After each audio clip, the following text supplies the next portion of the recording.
Há muitos anos atrás, mais precisamente nos anos 70, em 1970, eu vim fazer um curso aqui em Cianorte, aqui perto. Faz tempo, né? Eu brinco dizendo que naquele tempo ainda tinha dinossauros passando pelas ruas.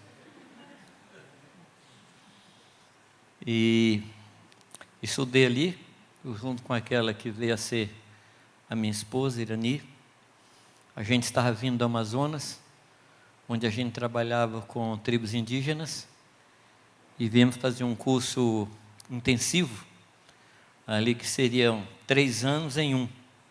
Então a gente estudava de manhã, de tarde, de noite, e no final de semana ia evangelizar. Quer dizer, era assim, full time. E depois que nós fizemos o curso, nós fomos, eu voltei novamente ao Amazonas, minha esposa foi pela primeira vez, e ali no Amazonas a gente ficou noivo. Eu mandei uma cartinha para o pai dela, pedindo a mão dela em casamento, né? Não era por WhatsApp, não era por e-mail, era carta mesmo. Lembra que tinha carta? Então é um negócio antigo, né? E o pai dela concedeu, a gente veio, eu vim em 71 para São Paulo, a gente se casou e voltou para o Amazonas, trabalhamos um tempo lá. Saímos de lá, vimos trabalhar no estado de São Paulo, onde a gente realmente ficou 42 anos. Já faz mais ou menos uns 8 anos, isso eu contei, aqueles que viram as fitas, vão lembrar dessa história. Eu tinha no meu coração que eu deveria sair de Jundiaí, e coloquei esse desejo meu para os pastores, e no primeiro ano eles disseram não era tempo, no segundo, no terceiro, no quarto, no quinto, no sexto ano, eles entenderam que estava chegando a hora. E aí, depois desse, mais 3 anos, que foi no ano passado, quando eles entenderam que realmente havia chegado a hora. E aí, no dia 9 de janeiro deste ano, a gente se mudou para Cascavel. E ali estamos, começando tudo de novo. A congregação lá é formada, tem seus pastores, e Deus mandou a gente para lá, não é? E estamos na nossa região de origem, né, onde a gente começou, eu e minha esposa, e aí estamos. Mas tem um fato, Rodrigo, que eu estava lembrando hoje. Eu ministrei pela primeira vez numa estação de rádio em Cruzeiro do Oeste, aqui perto também, né? Pela primeira vez. Mas eu queria contar para você o contexto. Meus pais, quando eu me dei por gente, eles eram da macumba, eram do espiritismo. E numa sessão, um espírito subiu, o pessoal diz que baixa, né? Mas só baixa anjo, esse sobe, né? Um espírito lá subiu, um demônio, e disse que eu seria um pregador, iria pregar em rádio, ia ser soldado. Eu tive um tempo de quartel, e quando eu estava diante daquele microfone, eu lembrei dessa palavra do diabo. Eu falei, cumpro ou não cumpro? Pois é. Então, uma região assim que inspira muito a gente, gosto muito dessa região, e assim sou privilegiado por estar aqui com vocês. O privilégio realmente é todo meu. Principalmente num ambiente desse, de pessoas que foram tocadas por Deus para ser e fazer discípulos. Amados, isso é uma das coisas mais importantes, mais sérias da vida da igreja. Fazer discípulo não é uma opção, não é um método, não é alguma coisa que a gente diz assim, acho que eu vou fazer, acho que não vou fazer. Não, há uma ordem claríssima da parte do Senhor Jesus. E em que circunstância Ele deu essa ordem? Nos momentos finais da sua estada aqui na face da terra. E todos nós como pais sabemos que quando a gente vai fazer uma viagem, quando a gente vai sair e vai deixar os filhos, nessa hora você não brinca, você só fala coisa séria, não é verdade? Põe o gato para fora, fecha o gás. Presta atenção, está me ouvindo? Escreve o que eu estou falando. Então, essa hora é hora de suma importância. foi nesse momento que Jesus falou: ide, fazer discípulos. Então não foi uma hora assim de recreação, não foi uma hora que Jesus estava buscando um assunto, um tema, não foi, amados. Eu tenho por convicção que no mundo só existem dois tipos de pessoas: aqueles que são discípulos de Cristo e os que serão. Só tem esses dois tipos de gente na face da terra: os que são e os que serão. Eu gosto muito de uma frase do Ebbe Hilber, quando ele morava em Santarém. Ele dizia assim: todo mundo em Santarém vai se converter. Se não quiser se converter, tem que mudar de Santarém. Como é que é a sua mentalidade em relação a isso na cidade onde você mora? Você tem essa visão? Você tem esse encargo no seu coração? Mas eu queria chamar a sua atenção, queria que você abrisse comigo o texto de Mateus, capítulo 28. E o que eu vou falar aqui, entre hoje e amanhã, eu tenho certeza que não tem nada novo. Aliás, eu não sou de novidades. Eu gosto de sempre lembrar aquilo que a gente já ouviu. Eu sou pai do tempo antigo, então gosto de lembrar as coisas que foram faladas. Correto? E aqui em Mateus, no capítulo 28, ele chega para os discípulos, versículo 18, e diz: e chegando-se Jesus, falou-lhes dizendo: é-me dado todo o poder no céu e na terra. Aí tem uma palavra conclusiva no versículo seguinte. Qual é a palavra? Portanto. Por favor, presta atenção nessa palavra. Portanto. Quando você encontrar num texto a palavra portanto, pois, porque, alguma palavra dessas, palavras conclusivas, você tem que ler o que veio antes, entender o que veio antes. Então ele dá a ordem de fazer discípulo baseado numa afirmação que ele fez. Ele diz: todo o poder me foi dado no céu e na terra. Por causa disso, faça discípulo.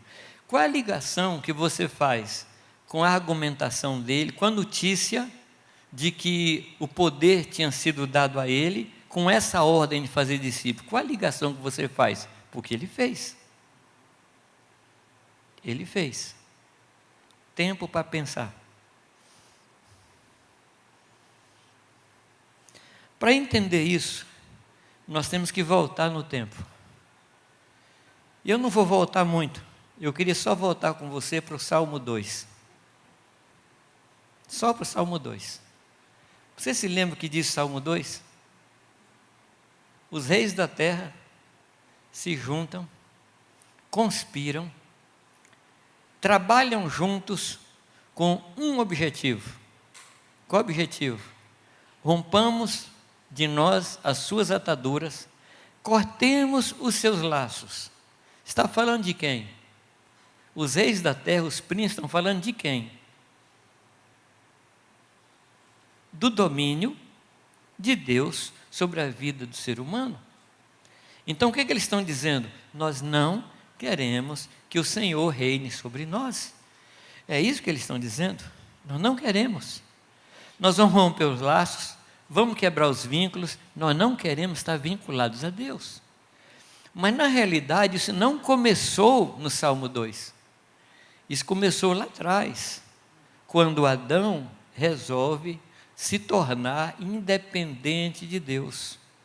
Naquela proposta que o diabo lhe faz: se você comer, você vai ser igual a Deus. Sendo igual a Deus, eu não tenho que prestar contas. Eu não tenho que render contas a ninguém, porque eu sou igual a Ele. Essa foi a proposta. E naquele dia fatídico, naquele dia terrível, Adão virou as costas para o Senhor e se rebelou contra Deus. E todos nós que nascemos de Adão, nós nascemos com essa semente de rebelião, de independência. O pecado do homem, de acordo com Paulo, o pecado principal do homem, não é o fumar, o beber, o mentir. Não, o grande pecado do homem é a rebelião. a independência. Na nossa bandeira está escrito independência ou morte. Mas na bandeira da Bíblia diz que independência é morte. É diferente. E o homem se rebelou contra o Senhor. Todos que nascemos depois de Adão, nascemos com esse vírus. Entrou no nosso DNA. Uma criança que nasce, ela já nasce desobedecendo. Ela já nasce desobediente. O homem não vai para o inferno porque desobedeceu agora. O homem nasce no inferno. Ele já está no inferno. Salmo 52 diz que o homem já peca desde o ventre. E o veneno está no seu coração. Eu sei que é difícil para um avô, para uma avó, para um pai, para uma mãe, pensar no seu filhinho pequeno, pensar nessas palavras, mas não foi eu quem as escreveu, foi Davi, inspirado pelo Espírito Santo. E alguém diz assim, mas o que eu tenho com Adão? Eu não conhecia o sujeito, não tem nada com ele. Meu pai na fé, ele contava uma história que ajudava a entender isso.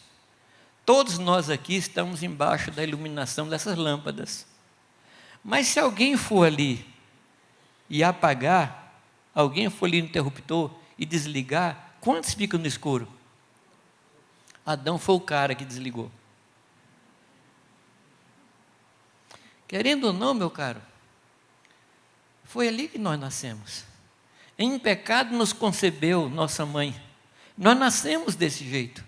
E se o Senhor não intervir na vida da pessoa, ela continuará no inferno. Não é que ela vai para o inferno, ela continuará.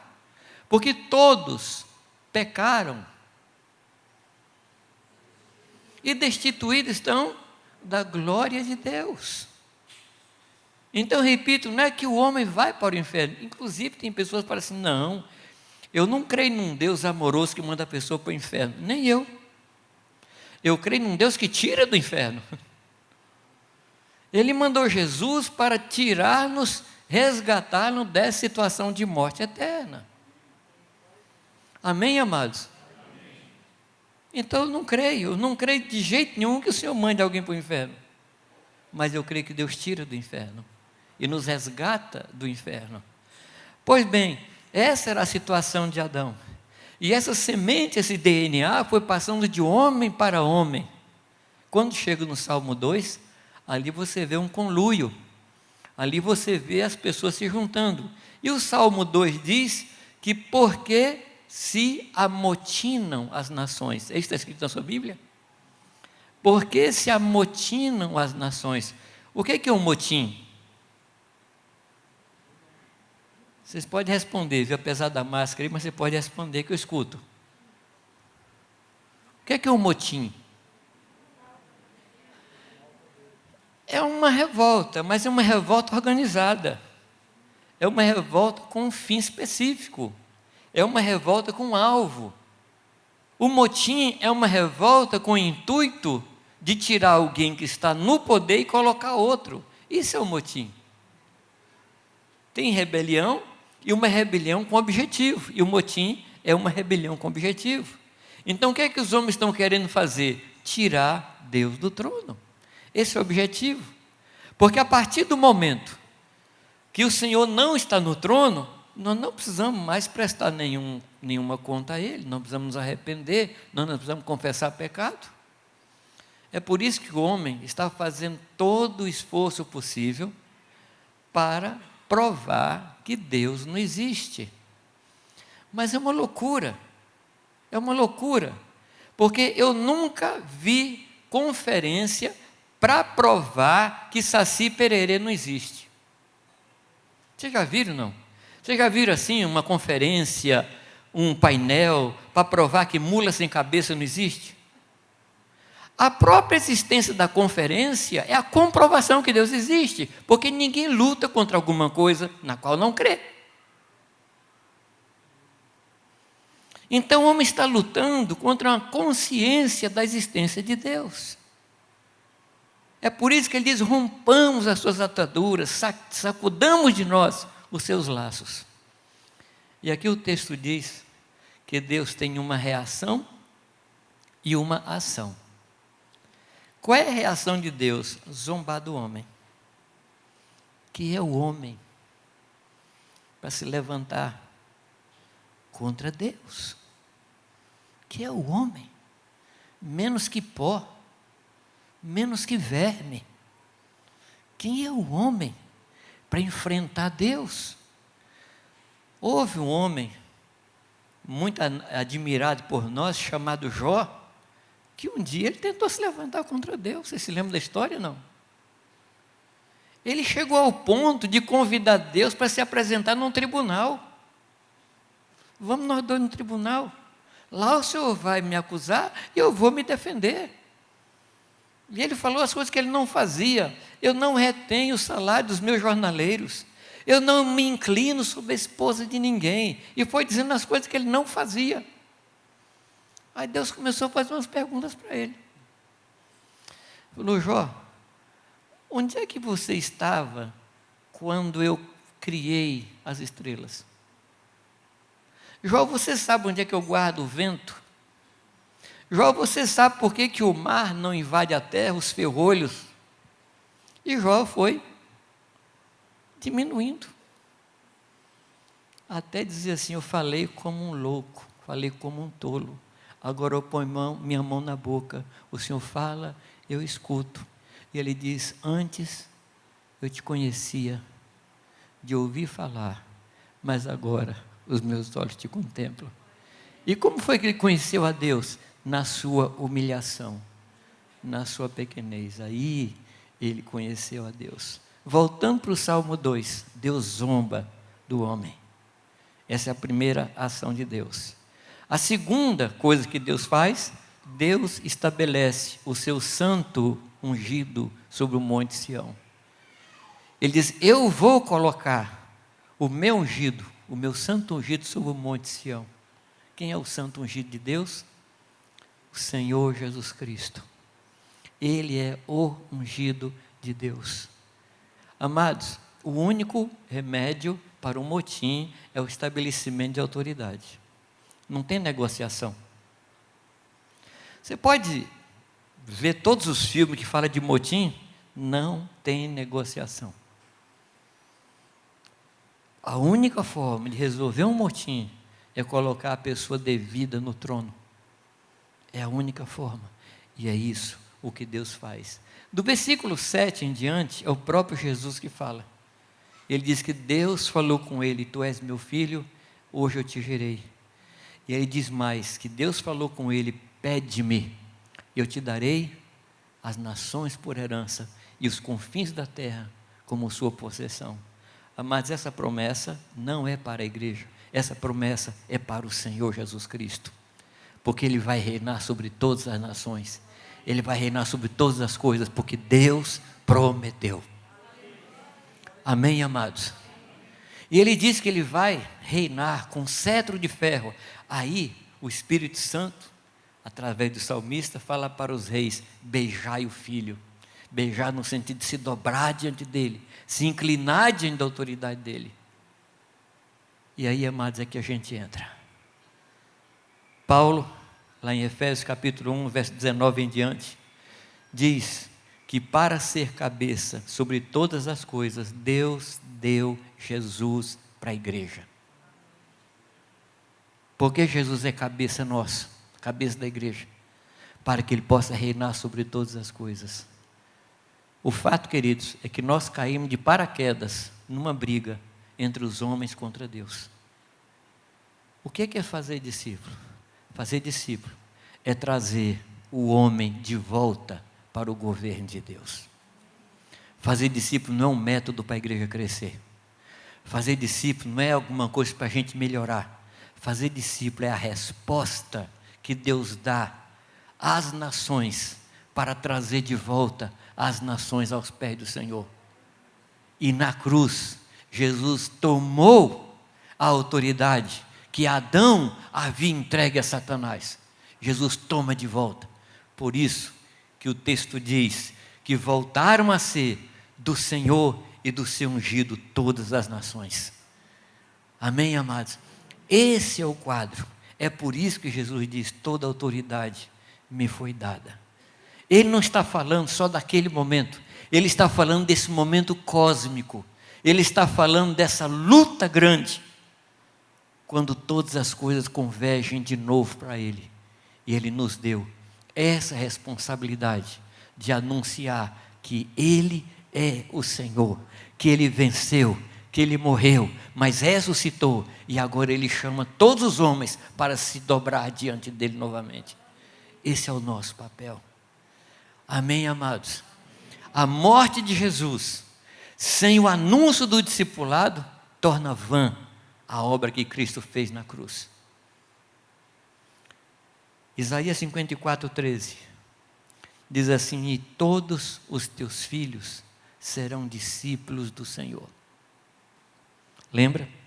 Isaías 54:13. Todos os teus filhos serão discípulos do Senhor.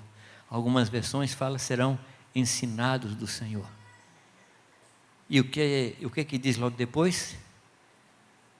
E abundante será a paz no meio deles.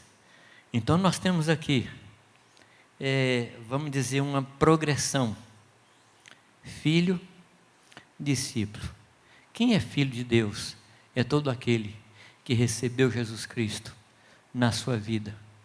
Todos aqueles que o receberam, Deus deu a esses o poder de serem feitos filhos de Deus. Mas a gente para aí? Não, a gente não para aí. A gente precisa avançar de filho para discípulo. Você vai encontrar duas palavras para filho na escritura grega. Uma fala de filho gerado, outra fala de filho parecido. É aí que entra Romanos capítulo 8, verso 29. Nós somos filhos, ainda não somos parecidos, mas no discipulado, o Senhor vai nos aproximando e vai nos levando a sermos conformes à sua natureza, o seu caráter, a sua forma de ser. É aí que entra o discipulado. Será que nós estamos percebendo a grandiosidade, a grandeza, a responsabilidade de fazer discípulos, amados? Não é um método, não é uma moda nova, não é um negócio que os pastores estão inventando. Nós estamos voltando para o começo da nossa história. A igreja está voltando para o começo. Eu digo que nós estamos voltando para o futuro. Se a igreja não voltar a fazer discípulo, a ser discípulo, nós não teremos futuro. Quando o Senhor fala faça discípulo, Ele não coloca ali como opção. Ele diz: todo o poder e autoridade me foi dado. É por causa disso que você deve ir e fazer discípulo. Você sabe que a palavra discípulo e a palavra disciplina têm a mesma raiz. Fazer discípulo é trazer o homem de volta para a disciplina do Senhor, para andar na disciplina de Deus. Amém, querido? Então eu gostaria que você pensasse nisso. O trabalho de fazer discípulo está ligado a esse grande contexto histórico, a esse grande contexto onde Jesus faz a sua parte e agora a igreja completa a obra de Cristo, trazendo os homens de volta para o reino de Deus. Amém, amados? Pois bem, isso é o que eu queria dizer a vocês a respeito desse texto. Mas eu gostaria de colocar para vocês não uma outra base, mas ampliar essa base que nós estamos falando, colocar mais um elemento, e não é um elemento qualquer, mas para mim é o elemento que vai dar sustentação a tudo aquilo que nós fazemos na formação de discípulos. Eu me refiro a que nós conheçamos o Evangelho do Reino de Deus. Se nós não conhecermos o que é o Evangelho do Reino de Deus, amados, a gente não fará discípulo. Aliás, até a gente pode fazer pessoas parecidas conosco. E aí o último estágio é pior do que antes. 7 vezes pior do que antes. Deus não quer que pessoas se pareçam comigo. Deus quer que pessoas se pareçam com Ele. É com o Senhor Jesus. Quando Paulo diz, sede meus imitadores, tem um acréscimo aí, não tem? Sede meus imitadores, assim como eu sou de Cristo. Então a referência não era Paulo, a referência era o Senhor. E o discipulado é isso. É quando você transmite vida para outra vida. É transmissão da vida. E não a minha vida. A vida do Senhor Jesus Cristo. Eu não sei quantos evangélicos tem em Umuarama. Vocês têm uma ideia, não? 25 mil. O que significa ser evangélico? Eu devia ter feito essa pergunta antes, né? O que significa ser evangélico? Anos atrás, eu conversava com uma pessoa na rua e perguntava o que ela era. Ela falou assim, eu sou evangélico, mas não sou praticante. Eu, como bom mineiro, falei, uai, senhor, tem isso? Tem evangélico não praticante? Até aquele tempo, eu via de católicos dizerem que era católico e não praticante. Amados, eu confesso a vocês que eu não sei o que é ser evangélico. Eu não sei. Porque a gente tem artistas de televisão, de cinema, que se dizem evangélicos. Mas é uma vida que não é recomendável. Eu cheguei à conclusão, Rodrigo, que tem alguns lugares onde um discípulo se manifesta. É na mesa, no campo de futebol, na cama e no trânsito. Aí você sabe quem é discípulo e quem não é. Mas voltando, o que é um evangélico? Honestamente, amados, para mim não quer dizer mais nada. Mais nada. Tanto sim que pessoas perguntam se eu sou evangélico. Eu digo não. O que é que você é? Eu falo assim, estou procurando ser discípulo de Cristo. Eu tenho uma filha que trabalha no Fórum em Jundiaí. E uma pessoa chegou para ela uma vez, uma colega de trabalho. O nome dela é Cíntia, aquela companheira de Paulo. Falou, Cíntia, o que é que você é afinal? Porque você não é evangélico, você não é católico, o que é que você é? Ela falou, sou discípulo de Cristo. Você não é? A mulher perguntou, eu tenho que ser? Claro. E o que é isso? Vem cá, vamos sentar, conversar. Às vezes a pessoa fala assim, não, eu sou evangélico porque não precisa explicar. Amado, nós precisamos explicar. Nós precisamos falar da razão da nossa fé. Amém? Você sabe quantas vezes a palavra evangélica aparece na Escritura?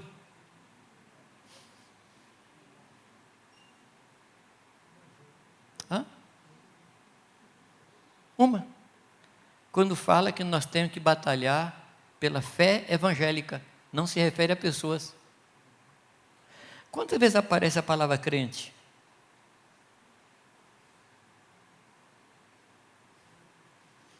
Quatro ou 5 vezes. Quando fala para Tomé, não seja incrédulo, mas crente. Fala de Abraão, fala do pai de Timóteo, 4 ou 5 vezes. Palavra cristão. Quantas vezes aparece? Vai aparecer 10 ou 12 vezes. Mas cristão, naquele tempo, era um xingamento. Pessoal, olha lá aquele cara lá, se parece com aquele Galileu lá, cristão. Que xingamento mais glorioso, né? Ser parecido com Cristo. Eu não tenho coragem de falar que eu sou cristão, porque cristão é uma reputação. Quem tem que dizer que eu sou cristão é meu vizinho, se eu pareço com Cristo ou não. Mas você sabe quantas vezes aparece a palavra discípulo na Escritura? 272 vezes. Então, será que isso não é indicação?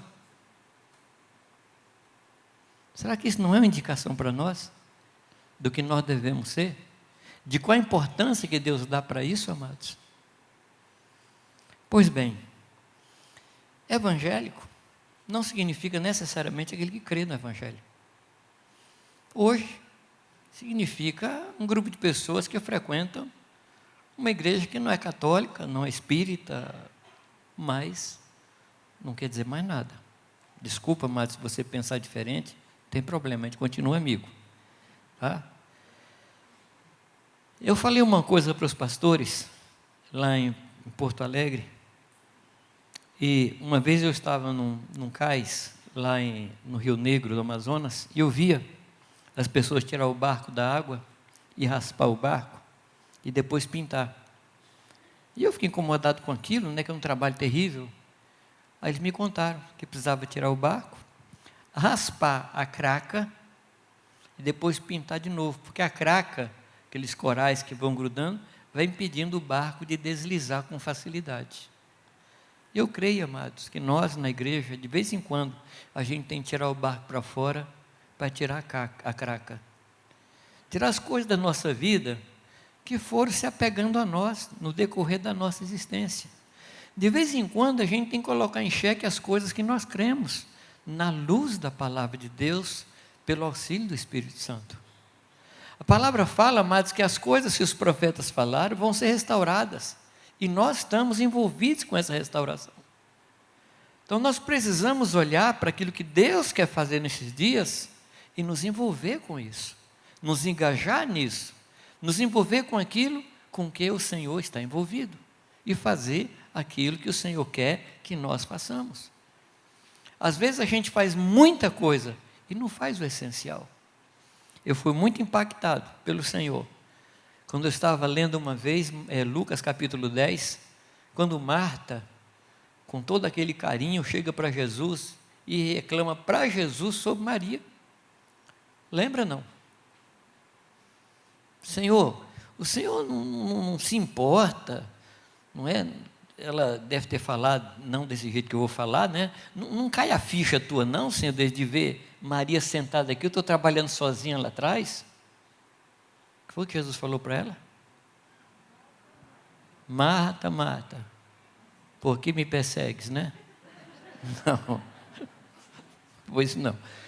Ele falou, Marta, você está ansiosa com muitas coisas, poucas importam e uma só basta. De vez em quando, a gente tem que parar para ver se as coisas que nós estamos fazendo, em termos de reino de Deus, em termos de igreja, quais são aquelas que importam e qual é aquela única que basta. Eu coloco fazer discípulo como uma dessas poucas coisas que importam. Tudo na minha vida que não cooperar para fazer discípulo, eu vou deixar de lado. E tudo aquilo que me ajuda a fazer discípulo, eu vou incluir no meu trabalho, no meu esforço, nas minhas tarefas. Então, de vez em quando, a gente precisa tirar o barco do estaleiro. Abra a sua Bíblia comigo, Romanos capítulo 1, versículo 16. Romanos 1, 16.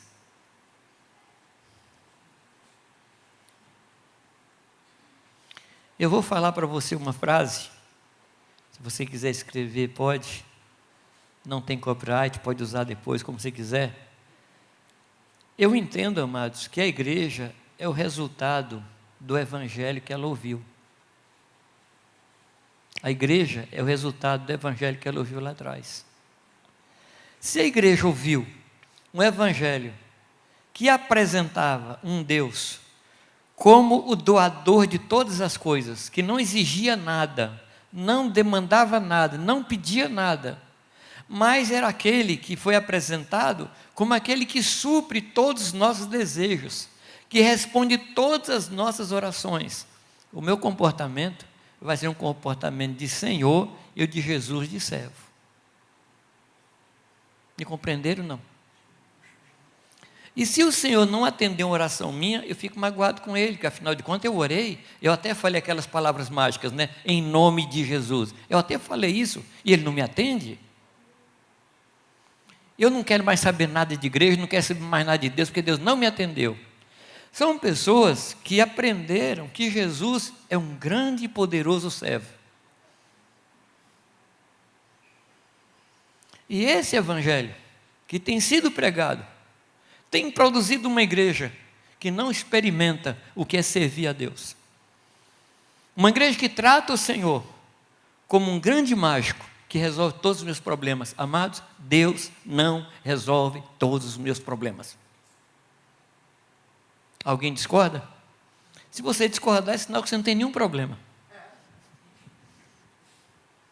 Nós temos problemas. Ou não temos?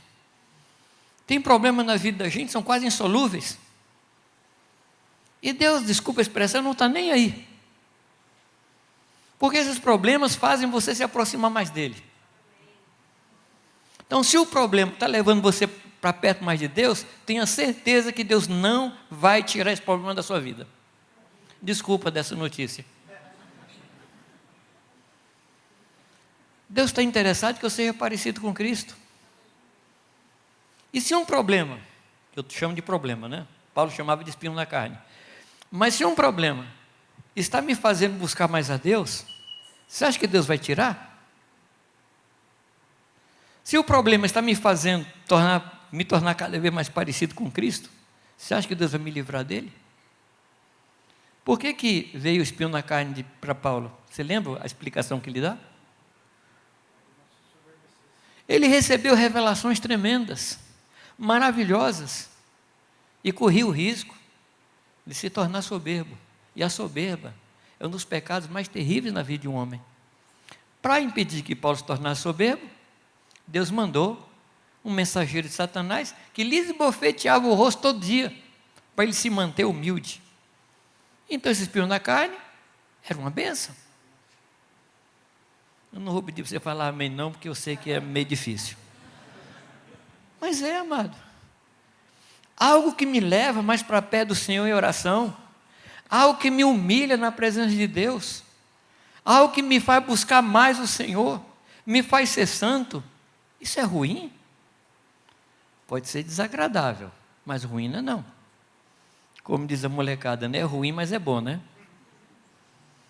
Me faz andar mais perto dele. Então o evangelho que a gente ouviu nos primeiros dias da nossa vida tendem a moldar o nosso comportamento. O que é que diz Romanos 1,16?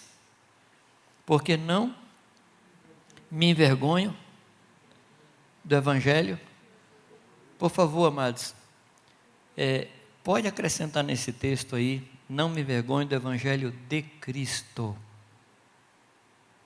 De Cristo. Tem algumas versões de português que não tem o de Cristo, mas você pode acrescentar porque tem. Não me envergonhe do evangelho de Cristo, porque é o poder de Deus para salvação de todo aquele que crê, primeiro do judeu e também do grego. Ele diz que o evangelho de Cristo é o dunamis, é a dinamite. Qual é a visão, qual é o ensino que esse texto me dá? Que o evangelho não é alguma coisa que entra na minha cabeça e me faz concordar ou assentir, dizer assim, não, eu acho que o evangelho está certo, então agora eu sou evangélico. Eu acho que o evangelho está certo, então agora eu sou um crente, eu sou um cristão agora, porque eu aceitei o evangelho. Amados, não é alguma coisa mental ou intelectual. Ele está dizendo que o evangelho é uma dinamite. O que é que a dinamite faz? Explode. Explode pedra, explode tudo quanto é coisa que existe perto da pessoa. Ele está dizendo que o evangelho é essa dinamite. Qual é a lição que eu tiro? Se o evangelho entrou na minha vida e não causou uma explosão, não me matou, não é o evangelho de Cristo. Porque ele primeiro mata e depois me dá vida. O evangelho primeiro destrói e depois constrói. Ele primeiro faz um rombo na minha vida e depois coloca as coisas em ordem. Ou será que a dinamite da qual nós estamos falando é outra coisa? O evangelho entra na vida da gente e não deixa nada de pé. Eis que tudo se fez novo. Lembra desse texto? Não. Tudo, em qualquer língua, significa tudo. Quando o Evangelho entra na minha vida, ele muda minha maneira de pensar. Eu pensava assim, agora não penso mais. E essa é a primeira e grande mudança que ocorre na minha vida. É quando eu ganho a mentalidade do Senhor. Se não há mudança de mentalidade, não há mudança de comportamento.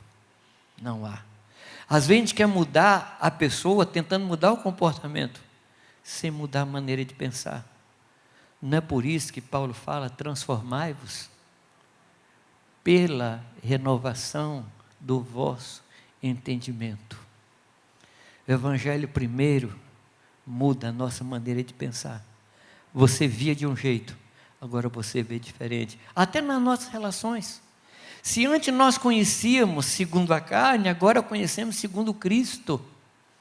A gente passa a ver as pessoas de forma diferente, passa a ver o mundo de forma diferente, passa a ver os costumes de forma diferente. Quando eu me converti, dia 4 para 5 de abril de 69, aquele dia eu me converti. No dia seguinte, eu tinha um encontro com a turminha, num clube terrível, e muito terrível, porque me aceitava como sócio. O clube era terrível, e eu fui lá, e sentei à mesa lá com minha turma, e comecei a olhar aquele ambiente, e eu já não me sentia dali. Mudou aqui, mudou aqui. Não deu nem tempo do meu pastor sentar comigo para falar o que eu podia e o que não podia fazer. Não deu nem tempo. Porque eu me converti, Deus me converteu de madrugada, 9 da manhã eu estava lá. Não deu tempo do pastor sentar comigo e dizer, Jamil, a partir de agora, você não pode fazer, não pode fazer, não pode fazer. Não deu. Deus mudou aqui dentro. Deus mudou o meu gosto. Deus mudou o sabor das coisas para mim. O Evangelho é o poder de Deus. Que Evangelho? O Evangelho de Cristo. E Paulo fala lá em Gálatas, se vier mesmo um anjo, pregando o quê? Outro Evangelho, que seja considerado amaldiçoado. Amaldiçoado. Amados, se o Evangelho é o poder de Deus, que transforma a nossa vida, salva a nossa vida, pregar outro Evangelho é atentar contra o próprio Deus. E o que é o outro Evangelho? É o Evangelho que não anuncia Jesus Cristo como Senhor de todas as coisas. O cerne do Evangelho é a pregação de que Jesus Cristo reina. Quão formosos são sobre os montes os pés daqueles que anunciam as boas novas e que dizem em Sião, o teu Deus reina. O Evangelho que não anuncia Jesus Cristo como Senhor, não é o Evangelho de Cristo. Lá em Mateus 9, Mateus 10, especificamente 10, versículo 7 em diante, quando o Senhor fala para os discípulos chegar de cidade em cidade, Ele diz, em toda cidade que você chegar, anuncia, o reino de Deus está próximo. Esse é o Evangelho. O Senhor está se referindo àquela grande luta que havia entre os reis da terra e o Senhor. Arrependei-vos. Arrepender de quê, amados? Arrepender de quê? Não é arrepender porque fumou, não é arrepender porque é macumbeiro, não é arrepender porque é maconheiro, é arrepender da rebelião contra Deus. Esse é o problema do ser humano. Arrependa-se disso. Eu estou me lembrando de uma história. Eu estava numa aldeia Pareci, lá em Mato Grosso, e eu pregava sobre o Evangelho do Reino, exatamente esse tema.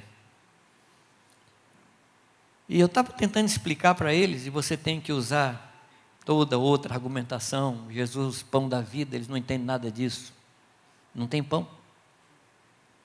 Jesus é a batata, ou a mandioca, ou o beiju da vida, aí eles entendem. Eu falo, pão da vida, o que é isso, né? Falar que o nosso pecado se torna branco como a neve. Agora, se falar que torna branco igual o coco, aí eu vou entender. Você entende? Então, eu estava tentando achar palavras para pregar sobre o senhorio de Jesus Cristo. E na região passa uma estrada de caminhões de soja. E ali tinha uma ladeira por onde o caminhão passava. E eu perguntei para eles, o que acontece com aquele caminhão se ele descer ali sem motorista? Ele falou assim, vai dar um desastre. Falei, vai dar. Assim é a vida do homem que não tem Jesus na direção. Eles foram impactados. Eu perguntei, quem aqui quer entregar o volante na mão de Jesus? O cacique falou assim, eu e minha esposa. Falei, esse é dos bons. Mas nem olhou de lado. A mulher está, mas nem olhou de lado. Não sei se por medo ou por segurança. Ainda bem, continuei falando. Falei, agora quem aqui quer ser batizado? Ele falou, eu e minha esposa. A filha dele estava meio gripada. Ele achou que ela não ia descer, mas no fim, a menina resolveu descer. Batizamos o pai, a mãe e a filha. Aquela aldeia se converteu toda. O pajé perdeu o emprego. Mudou para outra aldeia.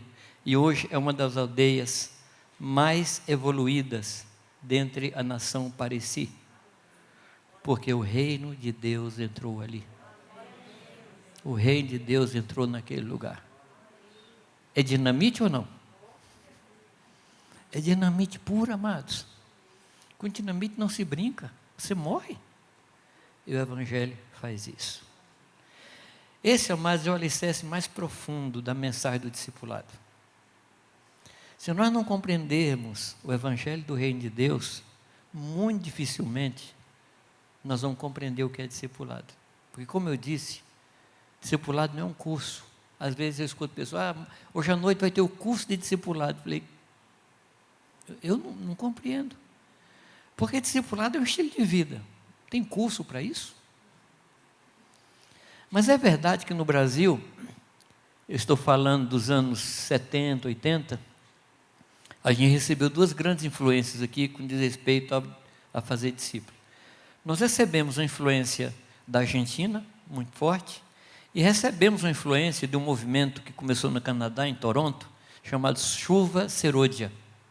E esses dois grupos e partes dele falavam sobre discipulado. Mas era um discipulado assim, meio quartel. Não era discipulado, era adestramento. Levanta, senta, não compra esse carro, compra aquela roupa. Assim, não estou exagerando. Não estou. Era desse jeito. O que aconteceu? A igreja no Brasil naquela época fechou completamente o coração para ser discípulo. E a nossa congregação lá em Jundiaí não foi diferente. Então os irmãos lá não queriam nem ouvir falar de discipulado porque dava coceira. A gente não quer esse negócio. E foi nos visitar um amigo, um chileno, que é um dos que conduzem a minha vida, Cristian Romo. E ele chegou lá e eu esqueci de avisar para ele que não podia usar a palavra, aquela discípulo, discipulado. Eu não avisei. E no meio da mensagem ele começou a falar de discípulo. E eu olhei de lado assim, não tinha ninguém se coçando. Eu falei, o pessoal foi curado. O pessoal foi curado. E aí fomos para o outro extremo. Fomos para o outro extremo. Então você encontrava pessoas que entendiam o discipulado como fosse um curso, uma apostila, um livro. Graças a Deus pelas apostilas, pelos livros, eu tenho vários ali, eu tenho um sobre discipulado. Mas o discipulado, amados, ele não é um curso. Como é que Jesus discipulava seus discípulos? Caminhando com eles, falando das coisas da vida, falando do Rei de Deus como uma semente e transmitindo do Espírito dele para os seus discípulos. Eu conto para os irmãos que a minha esposa ela é muito exigente na questão da arrumação da casa. Ele estava certo. E nós temos 3 filhas, e o filho, que está aqui, né, o mais novo, é o caçula. E eu nunca vi minha esposa pegando uma apostila para ensinar as meninas como guardar meia nas gavetas. Eu nunca vi. Lição número 2, como guardar meias. Nunca vi. Agora, eu já vi ela com as meninas ali no quarto, ensinando a guardar. Se não guardava direito, ela pegava a gaveta, jogava em cima da cama de novo, falava, vamos fazer de novo. Porque o texto diz que é ensinando a guardar. Como é que você ensina a guardar? Guardando. É por isso que marido não acha as coisas quando procura, que a mulher não ensina. Ou aqui é diferente? Eu estava no mercado e a moça do caixa perguntou, faltou alguma coisa? Eu falei, não, faltou. O que faltou? Tal produto assim, assim. Ele falou, está em tal gôndola. Eu falei, não está. Ela falou, está sim, moço. Eu falei, não está. Ela falou, dá licença. Ela levantou do caixa, me levou, falou assim, ok. Aí eu peguei, todo envergonhado. Ela falou, todo homem é igual. Eu falei, por favor, quieta. Até no mercado. Eu nunca vi, então, a minha esposa fazendo alguma coisa na base da apostila. Mas eu já vi ela ajudar, ou a varrer, ou guardar, ou arrumar, mostrando como fazer. Como é que eu posso ensinar a guardar se eu não guardo? Me compreende, amados? Então, o discipulado, ele é mais comprometedor do que a gente pode pensar. Onde é que encaixam os livros das apostilas? Eu comparo as apostilas como o corrimão de uma ponte. Sabe o corrimão da ponte? Para que serve o corrimão? Bom, o nome já está dizendo. Não é para você simplesmente correr a mão, mas é para você ter um parâmetro onde termina a ponte. As apostilas dizem para você onde você está e para onde você deve ir. A apostila serve para isso. Agora, você pode passar numa ponte sem corrimão, mas você não pode passar num corrimão sem ponte. Você entendeu o valor da apostila? Tem o seu valor, ela dá o parâmetro, ela dá a medida, ela diz, nós estamos aqui e precisamos caminhar para lá. Mas o discipulado, ele tem como base o ensinar a guardar todas as coisas que Jesus tem nos ordenado. Amém? Baseado em quê? No Evangelho do Reino de Deus. O que é o Evangelho? O Evangelho é o poder de Deus que foi mandado para nós, para a nossa salvação, primeiro do judeu e depois e também do grego, né? É isso o que ele diz. É possível, amados, eu estou falando agora como igreja em geral, é possível que nós tenhamos pregado uma parte do Evangelho e nem todo o Evangelho. Por isso, a igreja que nós temos no Brasil. E aqui eu não estou pondo culpa em ninguém, eu faço parte dos culpados. Mas nós podemos mudar isso. Nós podemos mudar isso. A partir de cada um de nós. Nós não estamos aqui para acusar. Nós estamos aqui para ser usado por Deus para resolver um problema da igreja no Brasil. Amém? A igreja no Brasil talvez tenha hoje 45, 50 milhões. De quê? Corrupção baixou? Prostituição baixou? Pecado baixou? Então tem alguma coisa errada com a igreja. Não é com o mundo, não. Então nós nos arrependemos e nós prometemos andar como discípulos de Cristo. E eu creio no poder do levedo, no poder do fermento, que vai contagiar toda a massa. Amém, amados? Vai contagiar toda a massa.